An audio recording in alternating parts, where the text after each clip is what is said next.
Supreme নির্দেশে রীতিমতো কোণঠাসা রাজ্য সরকার আজকে যা ঘটলো, মানে আমরা আশঙ্কা করছি, যেহেতু অতীতে দেখেছি বিচারপতি সহ বিকাশ রঞ্জন, ফিরদৌস শামীম, বিক্রম বন্দ্যোপাধ্যায়, সুদীপ্ত দাশগুপ্ত আপনাদের উপর হামলার ঘটনাও হয়েছে। নতুন করে একটা আশঙ্কা তৈরি হচ্ছে না তো? স্বাভাবিক এরা প্রতিহিংসা পরায়ণ হয়ে উঠতে পারে, যাদের দাগি কোট আনকোট যারা দাগি, কিংবা সরকারের এগেনস্টে যাচ্ছে সুপ্রিম নির্দেশ। এক্ষেত্রে নতুন করে আশঙ্কা তৈরি হলো না তো এই হামলা বা এই ধরনের ঘটনা? আমরা জানি আমরা কি করছি, আমরা কি করেছি, আমরা কি করব থেকে শুরু করেছি। ওরা বিভিন্নভাবে চেষ্টা করেছে, মামলা থেকে প্রথমে লোভ প্রলোভন সমস্ত রকম চেষ্টা করেছে, কোনো কিছুতে পারেনি। তারপরে ব্যক্তিগত অ্যাটাক অনেক সবকিছু করেছে। ঘাট থেকে টাকা আদায় করি, ঘাট চেপে ধরে ওই ঘাট থেকে টাকা আদায় করুন, এক পয়সা ছাড়বেন না। বাপের জমি বেচা টাকা, এক পয়সা কেউ ছাড়বেন না। এসএসসি নিয়ে 7 দিনের মধ্যে অযোগ্যদের তালিকা চাইছে সুপ্রিম কোর্ট। মানে আপনারা বারবার বলে আসছিলেন, যে পরামর্শ দিয়ে আসছিলেন যে তালিকা প্রকাশ করতে হবে, প্রকাশ করতে হবে।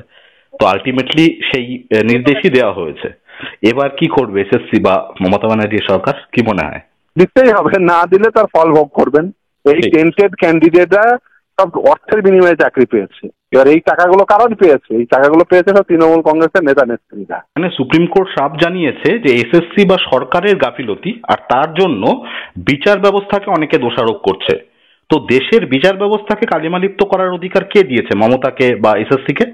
যারা চুরি করেছেন তাদের প্রত্যেককে এই চুরি তাই নিতে হবে। এদের দাবি প্রথম থেকে একটাই, প্রসেসটা দ্রুততার সঙ্গে সম্পূর্ণ করো, না হলে কিন্তু এই যে দোষারোপ করার প্রবণতা বাড়বে।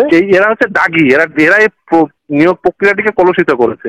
এই দাগিদের তালিকা বের করতে হবে যে কারা নিয়োগ প্রক্রিয়াটিকে কলুষিত করে। এবং এটা সম্পূর্ণ মিথ্যাচার যে সরকারি চাকরি একবার কোনোভাবে মাথা গুঁজে দিলে আর চাকরি বাতিল হয় না। এটা সম্পূর্ণ মিথ্যাচার। যাদের সিলেকশনের দায়িত্ব তারা প্রথম কথা দুর্নীতি করেছেন, দ্বিতীয় কথা অজাগি চিহ্নিত করতে পারেননি। বাজারে এরকম একটা রব তুলে দেওয়া হয়েছে যে চাকরি খেকো বিকাশ রঞ্জন, চাকরি খেকো শামীম, চাকরি খেকো বিক্রম, সুদীপ্ত।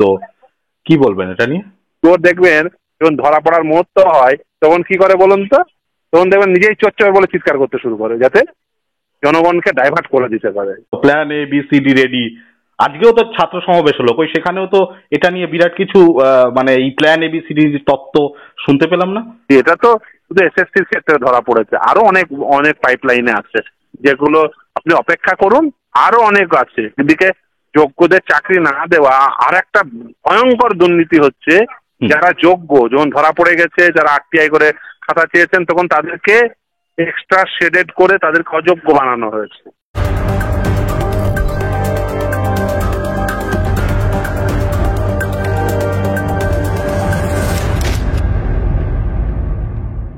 নমস্কার, ফিরদৌস শামীম বলছেন?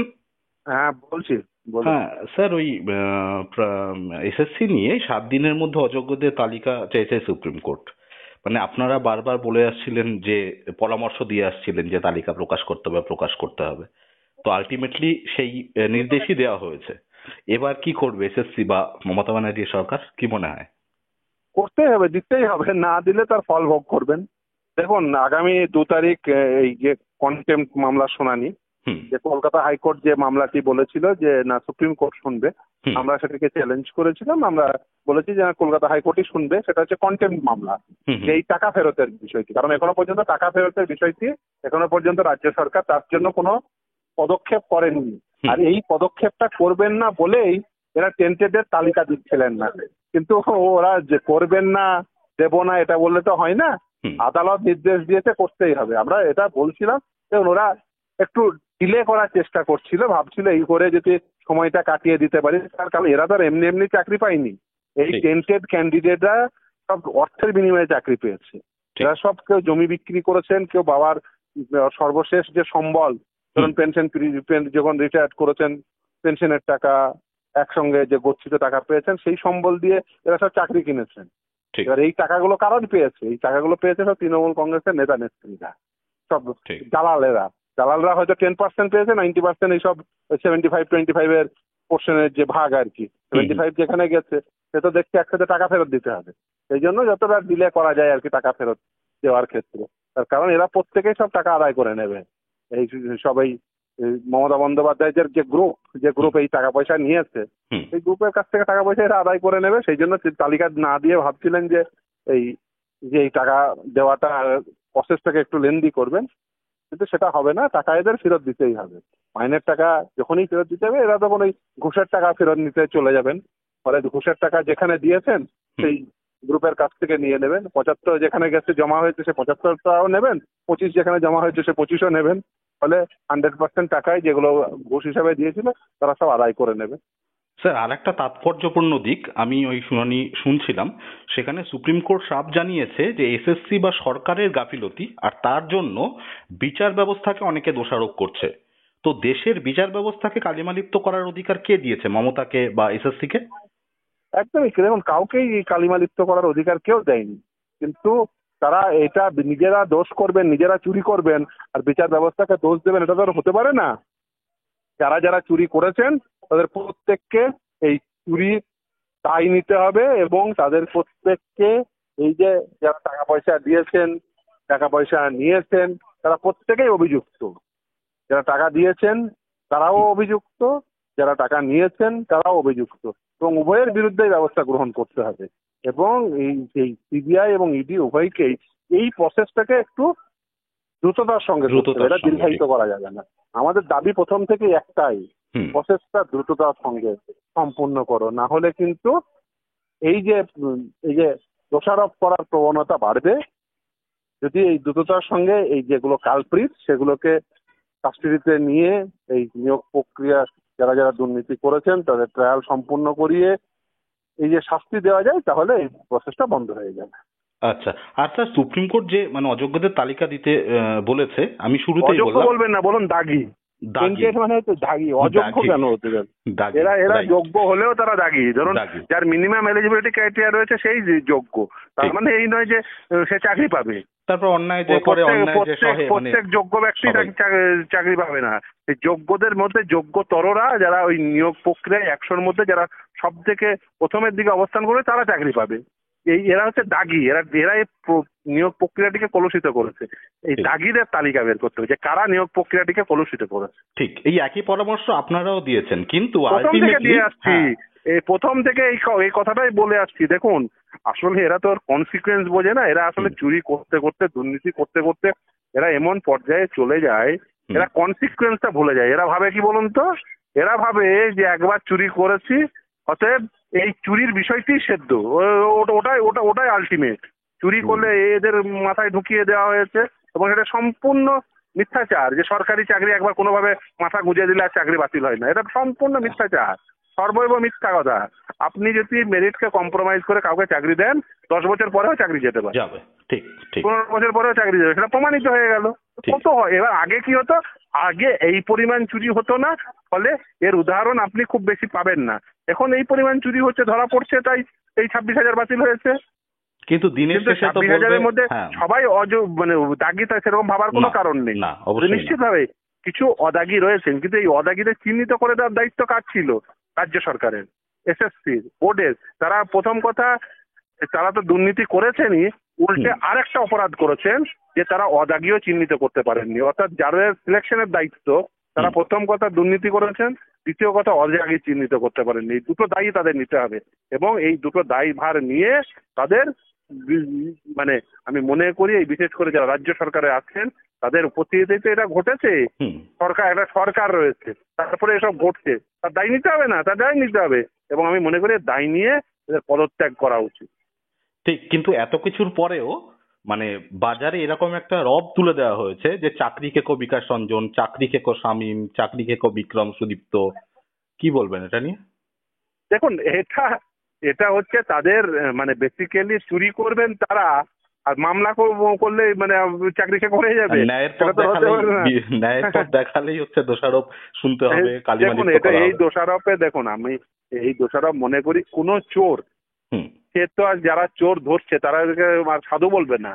তারা চোর দেখবেন যখন ধরা পড়ার মুহূর্ত হয় তখন কি করে বলুন তো, তখন দেখবেন নিজেই চোর চোর বলে চিৎকার করতে শুরু করে, যাতে জনগণকে ডাইভার্ট করে দিতে পারে।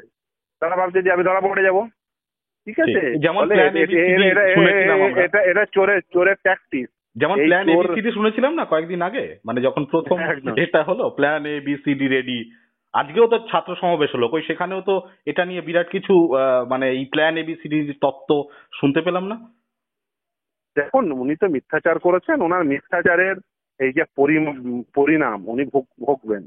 উনি ভেবেছিলেন যে এই মিথ্যাচার করব, চুরি করব, কেউ ধরতে পারবে না, বা এই এই মামলা মেনটেনেবল না, এই এটা নয় সেটা নয়, এই এতদিন পরে মামলা হয়েছে বলে পার পেয়ে যাব।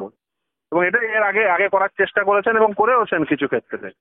হ্যাঁ, সেটা এখন এইবার সম্ভব হয়নি, ফলে ধরা পড়ে গেছেন। এবং এটা তো শুধু এসএসসির ক্ষেত্রে ধরা পড়েছে, আরো অনেক অনেক পাইপলাইনে আছে, যেগুলো আপনি অপেক্ষা করুন, আরো অনেক আছে। প্রাইমারি আছে, মাদ্রাসা আছে, কলেজ সার্ভিস কমিশন আছে, ফলে আরো অনেক অনেক আছে এই নিয়োগ দুর্নীতি। এবং সেগুলো আপনারা ভাবতে পারবেন না। একদিকে যোগ্যদের চাকরি না দেওয়া, আর একটা ভয়ঙ্কর দুর্নীতি হচ্ছে যারা যোগ্য, যখন ধরা পড়ে গেছে, যারা আরটিআই করে খাতা চেয়েছেন, তখন তাদেরকে এক্সট্রা শেডেড করে তাদেরকে অযোগ্য বানানো হয়েছে। মানে এই দুর্নীতিও করেছেন। ফলে এই সরকার মানে একদিকে যারা যোগ্য তাদের চাকরি না দেওয়া, মানে যারা মেধার ভিত্তিতে চাকরি পাওয়া উচিত ছিল তাদের চাকরি না দেওয়া, এটা যেমন একটা দিক। আরেকটা দিক হচ্ছে তারা মেধাবী এটা প্রমাণিত হয়ে যাবে বলে তাদেরকে অমেধাবী বানানোর জন্য ইভেন ওএমআর শিট গুলোকে ম্যানিপুলেট করেছে। ফলে এই সমস্ত কাজকর্ম করে এর যেমন যেটা মাদ্রাসা সার্ভিস কমিশনের ক্ষেত্রে করেছে, এবং সেটা সিএফএসএল এ প্রমাণ হয়েছে আব্দুল হামিদের মামলায়। ঠিক। স্যার, লাস্ট একটা প্রশ্ন, যে সুপ্রিম নির্দেশে রীতিমতো কোণঠাসা রাজ্য সরকার আজকে যা ঘটলো, মানে আমরা আশঙ্কা করছি, যেহেতু অতীতে দেখেছি বিচারপতি সহ বিকাশ রঞ্জন, ফিরদৌস শামীম, বিক্রম বন্দ্যোপাধ্যায়, সুদীপ্ত দাশগুপ্ত আপনাদের উপর হামলার ঘটনাও হয়েছে, নতুন করে একটা আশঙ্কা তৈরি হচ্ছে না তো? স্বাভাবিক এরা প্রতিহিংসা পরায়ণ হয়ে উঠতে পারে, যাদের দাগি, কোট আনকোট যারা দাগি, কিংবা সরকারের এগেনস্টে যাচ্ছে সুপ্রিম নির্দেশ, এক্ষেত্রে নতুন করে আশঙ্কা তৈরি হলো না তো এই হামলা বা এই ধরনের ঘটনা? দেখুন, আমরা এগুলোকে পাত্তাও দিই না। দেখুন, আমরা জানি আমরা কি করছি, আমরা কি করেছি, আমরা কি করব। ফলে এটা সম্পর্কে সম্পূর্ণ ওয়াকিবহাল। ফলে যেদিন এই যুদ্ধ করতে নেমেছি, যেদিন এই মামলা করছি, যেদিন থেকে শুরু করেছি, ওরা বিভিন্নভাবে চেষ্টা করেছে। মামলা থেকে প্রথমে লোভ, প্রলোভন, সমস্ত রকম চেষ্টা করেছে, কোনো কিছুতে পারেনি। তারপরে ব্যক্তিগত অ্যাটাক, অনেক সবকিছু করেছে, কিন্তু এটা করে তো আর আগে তো দেখলাম এটা করে তো আর মানে প্রতিহত করা সম্ভব হয়নি। সত্যকে তো আটকে রাখা ফলে যাবে না। ফলে ওরা যাই চেষ্টা করুন, এই আমি বলেছি ইচ অ্যান্ড এভরি ওয়ান, প্রতিটি টেন্টেড ক্যান্ডিডেটের কাছ থেকে টাকা ফেরত হবে সাবজেক্ট টু। এবং তারা যারা টেন্টেড ক্যান্ডিডেট হিসেবে যারা চাকরি পেয়েছেন, আমি মনে করি না তারাও যে বিরাট ধনী পরিবারের সন্তান, তা তো নয়। আমি বলেছি তাদের আপনারা জমি বিক্রি করে তো টাকাগুলো দিয়েছেন, আপনাদের বাবার জমি, এ তো আর এমনি নয়। আপনারা জমি বিক্রি করার টাকা যাকে দিয়েছেন, যেখানে 25 আছে তাকে ধরুন, দেখবেন 75 খোঁজ পেয়ে যাবেন। দিয়ে 25 আর 75 উভয়ই আদায় করে নিন। আর আদায় করতে না পারলে আপনারা জানেন কি করতে হয়। উল্টে আপনারা অন্যান্য যারা সাধারণ বাড়ির ছেলে, অন্যান্য বন্ধুদের, সহবন্ধুদের সঙ্গে নিন, যে দেখো আমরা ভুল করে ফেলেছি, আমরা এই পিশাচদের, এই এই যে পিশাচরা 75-25 ভাগ নেই, এই পিশাচদের যে ঘাটে জমা আছে সেই ঘাটে চলো একসঙ্গে গিয়ে ওই ঘাট থেকে টাকা আদায় করি। ঘাট চেপে ধরে ওই ঘাট থেকে টাকা আদায় করুন। 1 পয়সা ছাড়বেন না। বাপের জমি বেচা টাকা 1 পয়সা কেউ ছাড়বেন না। আপনার সাথে আমার ব্যক্তিগত কোনো প্রকার শত্রুতা নেই। ইভেন আপনারা দেখেছেন আমি এর আগে একজন 12 লাখ টাকা দিয়েছিল, তিনি এসেছেন, আমি তার মামলাও করে দিয়েছি। যে ওই টাকা পয়সা আদায় করবেন, কোনো নেই।